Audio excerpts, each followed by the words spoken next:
Berhati-hatilah Anda saat membeli obat ataupun jamu. Lihat suami terus aja janganlah minum itu, ini efeknya gini loh, gini, nanti tahu-tahu sakitnya parah. Berpikirnya ini adalah obat herbal ya. Nah, yang berbahaya adalah kalau obat-obat seperti ini kemudian sebetulnya dicampur dengan bahan kimia.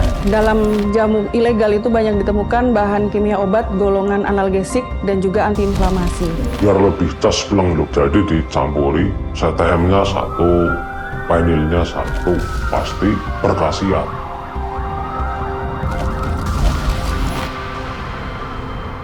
Dear Jamu, ada cerita yang harus saya bagikan tentangmu dan tentang aku bersama orang yang kusayangi. Nama saya Rini. Saya seorang ibu rumah tangga dengan 3 orang anak. Kegiatan saya sehari-hari di rumah itu sebagai usaha jualan online, kue-kue basah gitu. Bu, kapan Bu? Apanya yang kapan? Liburannya. Bapak tuh baik orangnya, penyayang banget sama anak-anak, perhatian banget. Kalau untuk dibilang hidup, gayanya tuh sehat banget. Kalau kita sedang ngelibur atau tokonya tutup, diisi kegiatannya dengan berolahraga. Sebelumnya sih nggak pernah minum obat-obat yang buat stamina atau apa gitu. Jadi nggak ada obat yang diminum. Benar ya, bulan depan ya? Ya. Bu, ambilin air Bu. Ya. Bapak-bapak. Awal mulanya konsumsi jamu itu dia lagi kita berkumpul gitu. Ini Pak minumnya. Iya. Terus saya tanya obat apa itu? Ini obat herbal. Papa dapat dari mana? Dari teman. Kata orang ini bagus, jadi ya beli aja gitu. Dari situ awalnya. Terus dia ngerasain efeknya tuh enak, keterusan gitu. Ayo, segitu aja capek kamu. Jadi kita tuh bangun pagi tuh seger banget gitu. Jadi nggak capek-capek tuh udah hilang semua gitu. Semenjak itu Ada kan Bu? setiap hari. Pak. Gampang kan? Ya Pak. Nah. Jangan sering-sering minum kayak gitu. Iya. Selama hampir ada 1 tahun lah kalau menurut sepenglihatan saya ya. Iseng-iseng tuh kadang saya suka baca-baca di Google gitu kan. Ternyata obat kayak gini tuh ada mengandung misalnya BKO-nya itu, bahan kimia obat. Ada BPOM gitu-gitu segala kan. Ternyata obat ini teh. Pabrik jamu ilegal di Banyuwangi, Jawa Timur digerebek Bareskrim Polri. Polisi menggerebek rumah industri jamu ilegal di Kecamatan Tampan, Pekanbaru Riau. Dari tangan pelaku, petugas berhasil menyita jutaan butir jamu berbahan kimia siap edar lengkap beserta peralatan. Obat dan jamu ilegal ini telah beredar di kota-kota di Pulau Sumatera dan Kalimantan. Lihat suami terus aja minum, sempat saya nasihatin janganlah minum itu, kata saya kan gitu. Pak, Ini efeknya gini loh, gini, nanti tahu-tahu sakitnya parah. Saya bilang kan gitu. Cuman kalau suami kan Udah, nggak apa-apa. pertentangan terus deh semenjak itu. Kadang sampai berantem gitu tuh kalau dia minta beliin lagi gitu. Jadi dia lanjut aja terus. Minum terus.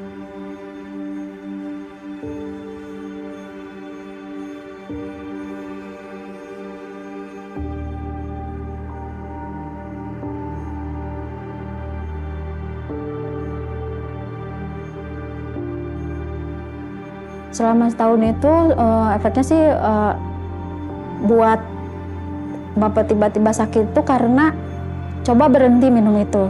Dilihat efeknya gimana, saya bilang gitu kan ya. Terus hampir 1 minggu nggak minum itu, Bapak tiba-tiba sesak napas. Puncaknya itu malam-malam sampai nggak bisa tidur, dianya sampai keringat dingin gitu. Akhirnya saya bawa ke dokter, sama saya ke penyakit dalam.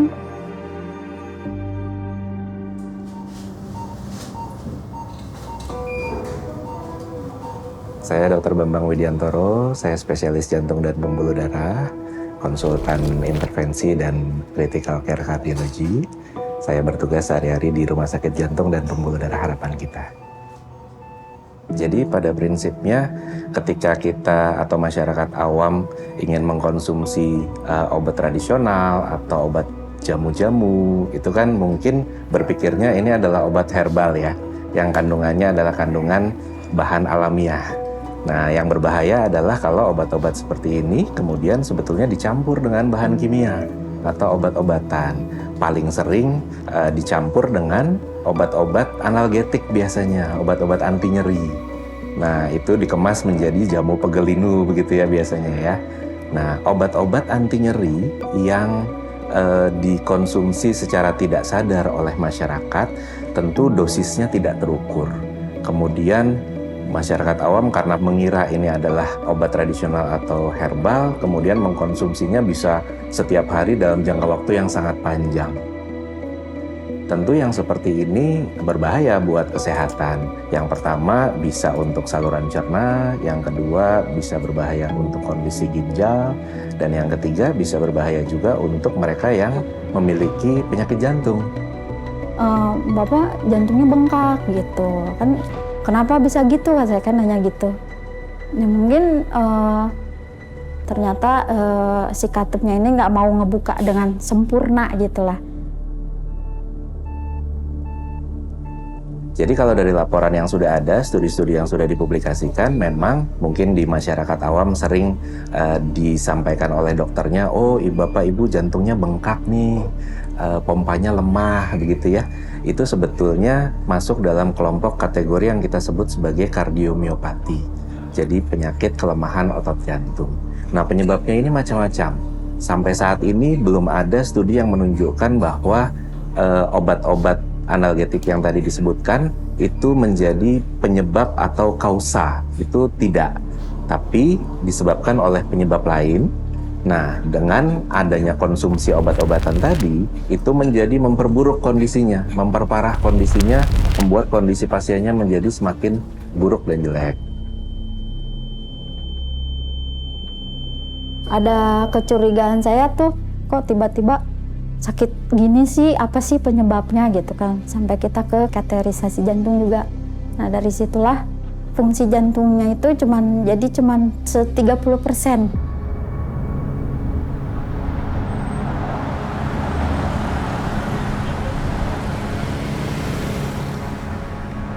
Jadi dalam jamu ilegal itu banyak ditemukan bahan kimia obat golongan analgesik dan juga antiinflamasi. Nah, analgesik itu biasanya ditemukan paracetamol, meloxicam, juga ada tramadol. Nah, untuk antiinflamasi phenylbutazon dan dexamethasone. Saya Apoteker Rahmat, saya farmakolog dari Universitas Alberta, Kanada. Keterolak dan meloxicam adalah obat pereda nyeri yang tergolong kepada kelompok non-steroid. Sedangkan dexamethasone adalah pereda nyeri dalam kelas steroid. Pada saat dexamethasone diasup dari luar, maka pembentukan hormon kortisol menjadi berkurang.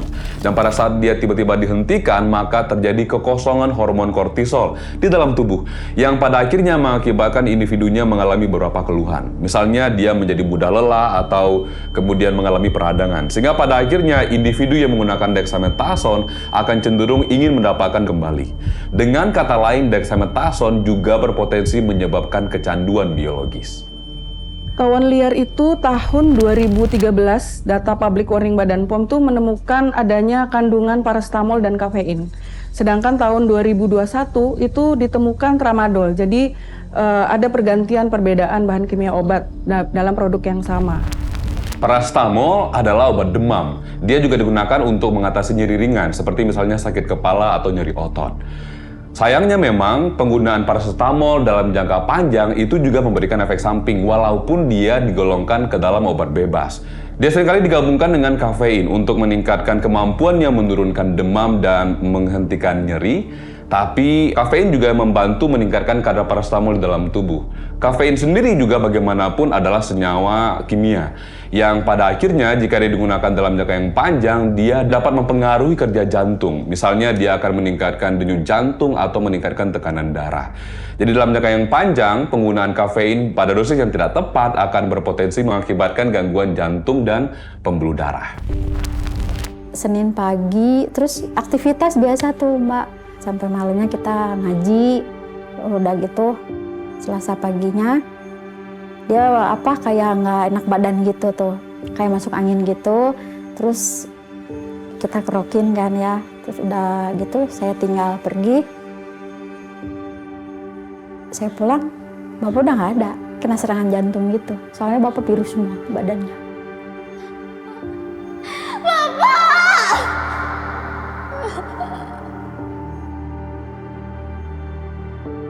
Kan waktu itu Ara yang bungsu baru dia masuk kuliah.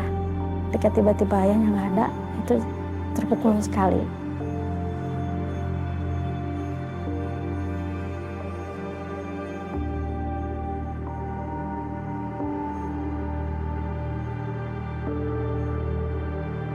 Sampai saat ini pun yang harus jadi saya prioritaskan itu ya dia. Karena dia orang yang paling dekat sama bapaknya.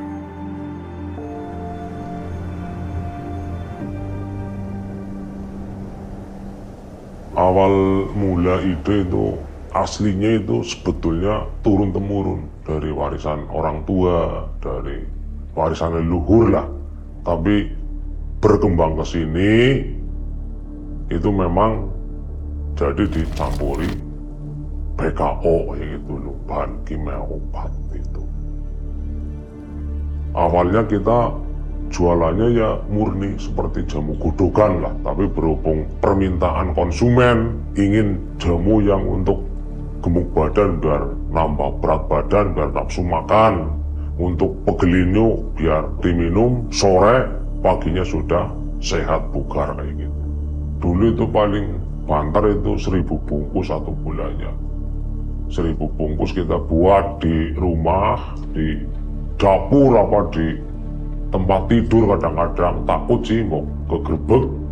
Kita bawa ke Sumatera apa ke Kalimantan, ini ya kita bawa sendiri, lainnya itu biasanya pakai paketan.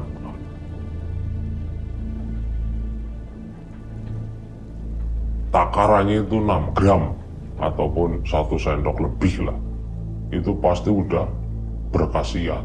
1 butir dalam 1 saset, CTM-nya 1, B12-nya 1, penilnya 1, kayak gitu. Itu untuk pegelino pasti berkhasiat kayak gitu. 1 minggu, bagaimana Pak jamu saya khasiatnya? Bagus pegelinonya, berarti komposisinya saya meramu tepat kayak gitu loh.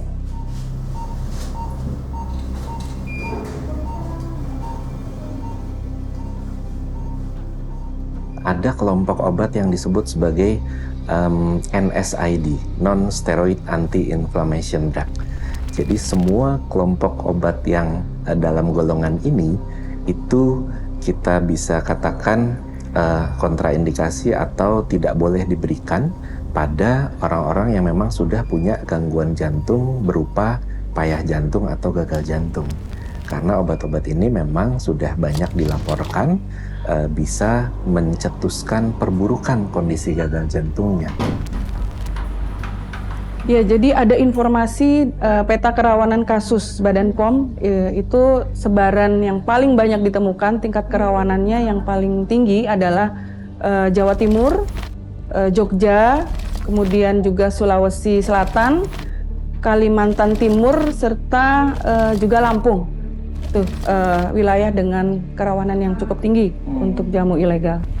Ya secara alami kita menjadi dokter di lapangan kadang-kadang. Daya tahan Bapak lagi melemah tubuhnya. Sana itu percaya banget sama saya kayak gitu tuh.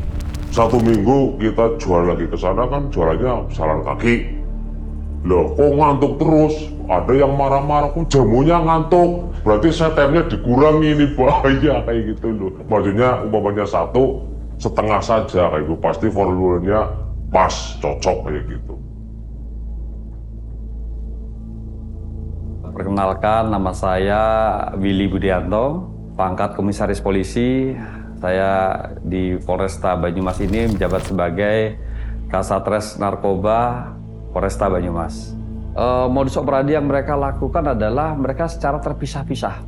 Jadi bahan baku dia kirimkan tidak dalam jumlah besar, tapi jumlah kecil, paket kecil-kecil, kemudian di rumah. Ya, sekarang mereka tidak seperti gudang atau tidak seperti pabrikan pada umumnya, justru mereka menyewa rumah ya, yang kemudian pagarnya cukup tinggi, lingkungannya tidak terlalu peduli ya, dia pelajari dulu kemudian dia melakukan produksi di situ.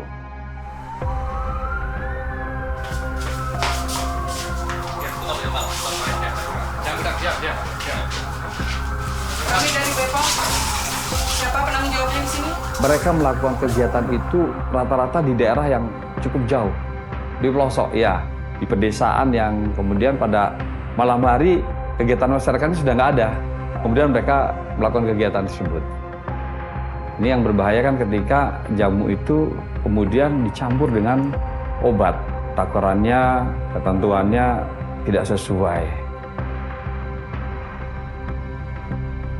Tahun 2022, Badan POM itu berhasil mengungkap 61 perkara dengan temuan barang bukti sebanyak 544.945 pieces. Itu nilainya 11,56 miliar. Sedangkan tahun 2023 kurang lebih sama ya, mengungkap sekitar 60 perkara jamu BKO dengan total barang bukti 401.714 pieces dengan nilai ekonomi 19,81 miliar rupiah. Jadi kalau secara luring Mas, ditemukan Afrika Black Ant, jamu sehat lelaki Pak Kumis, ada juga tawon kelanceng dan jamu angger waras. Nah kalau secara online itu banyak ditemukan montalin, urat madu, tawon kelanceng juga dan juga tawon liar.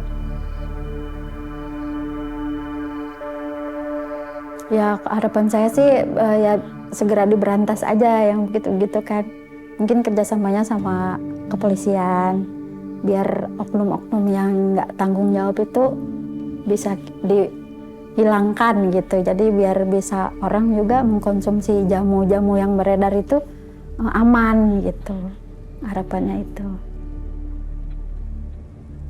Awal mulai ya 2014 lah kami berhenti karena sosialisasi dari pemerintah membahayakan konsumen kayak gitu, dan itu melanggar undang-undang. Jadi kami merasa gelisah, merasa takut kayak gitu Mas.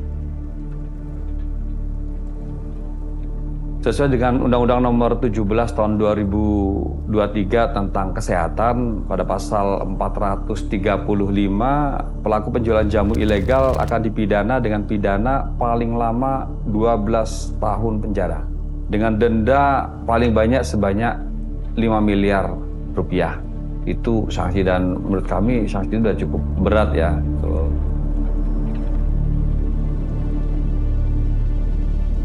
Jadi berbagai upaya sudah dilakukan Badan POM, tidak hanya kepada pelaku usaha, tapi juga kepada masyarakat.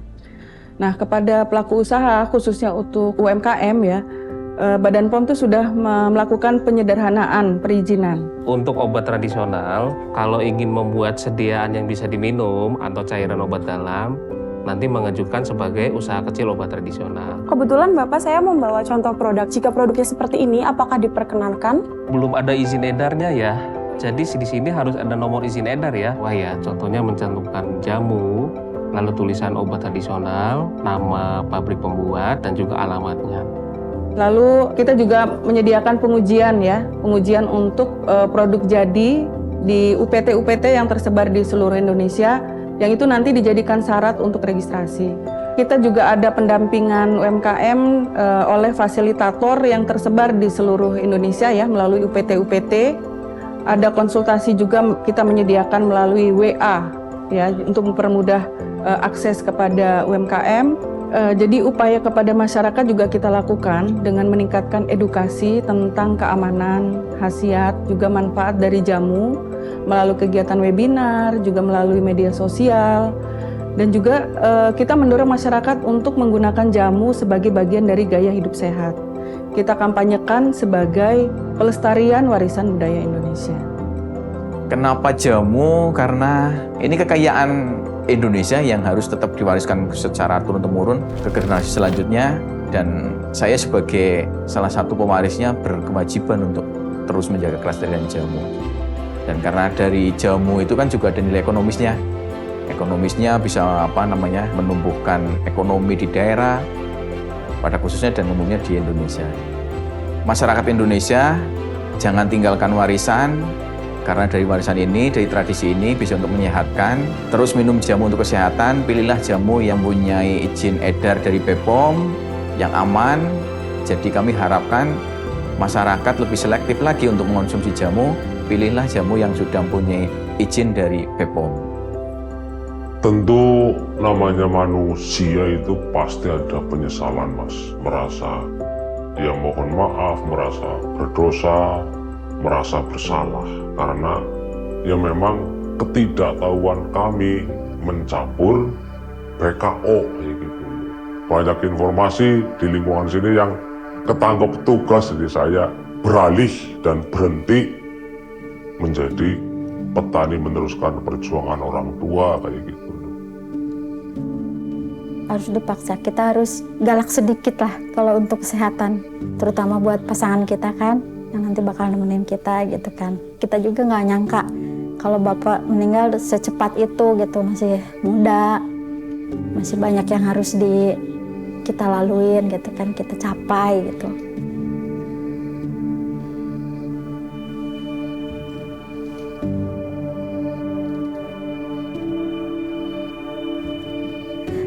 Semangis apapun, seini apapun kan nggak bisa mengembalikan dia kembali kepada kita kan. Terus ya udah saya pasrahkan aja semuanya sama Allah. Semua yang saya jalani hidup ini, pokoknya saya percayakan semuanya sama Allah gitu. Bapak baik orangnya, terus perhatian banget. Terus kalau soal kita untuk berbuat baik tuh terus gitu loh, ngajarin kita buat perilaku kita sama orang tua seperti apa gitu. Ngayomi banget bapak tuh. Kalau pasangannya romantis gitu kan ya. Bapak tuh nggak romantis sebetulnya orangnya, tapi suatu hari tiba-tiba ngasih sesuatu sama saya gitu. Itu ya. Dan itu barangnya masih ada sampai sekarang.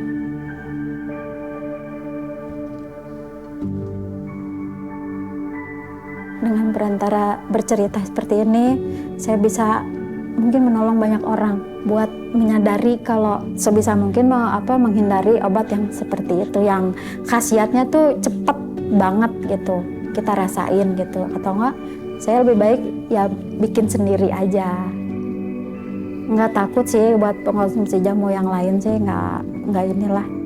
Yang penting kan itu sudah ada izinnya gitu kan, yang sudah benar-benar legal gitu. Sayang, kamu Halo. bawa apa? Oh, bawain buah. Makasih Ibu. Sama Ibu bawa jamu. Oh, tapi ini aman kan? Aman dong sayang. Aman. Ini sudah terdaftar. Pasti aman ya. Kita coba. Udah boleh dicoba nih? Boleh dong. Coba ya. Yuk minum. First try.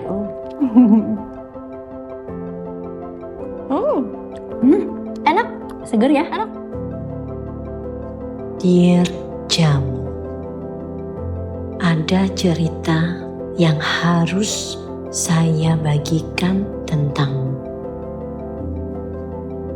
Dan tentang aku bersama orang yang kusayangi. Dear Jamu, ini bukan tentang luapan kekecewaan. Ini tentang harapan agar dirimu tetap lestari di tangan yang tepat dengan cara yang